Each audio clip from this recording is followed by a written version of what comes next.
67,000 से जायद निजी पाकिस्तानी आज़मीन हज से महरूम रह जाएंगे, जबकि पहली परवाज की रवानगी में सिर्फ एक दिन बाकी रह गया है।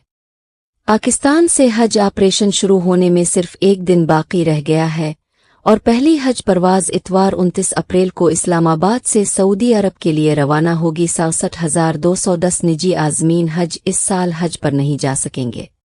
निजी स्कीम कोटे के तहत रवा साल 90,830 आज़मीन ने हज करना था, ताहम उनमें से सिर्फ 23,620 पाकिस्तानी ही इस साल हज पर जा सकेंगे।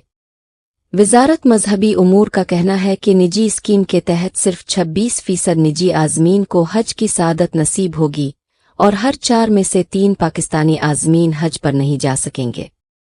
ज़राए का कहना है कि इस मामले पर वज़ीर आज़म की हिदायत पर बनाई गई तहक़ीक़ाती कमेटी की रिपोर्ट पर भी पेश रफ्त न हो सकी, जबकि वज़ारत ख़ारजा भी अब आज़मीन हज के लिए कोई रियायत हासिल नहीं कर सकती। दूसरी जानिब जो 67,210 निजी स्कीम के आज़मीन हज से महरूम रहेंगे, उनके ज़िम्मेदारों का भी ताहाल तयन नहीं हो सका है।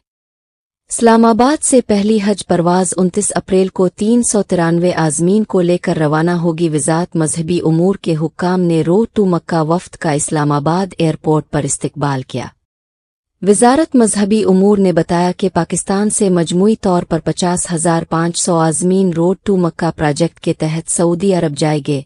उनमें से इस्लामाबाद से 28,000 जबकि कराची से 22,500 आज़मीन रवाना होंगे।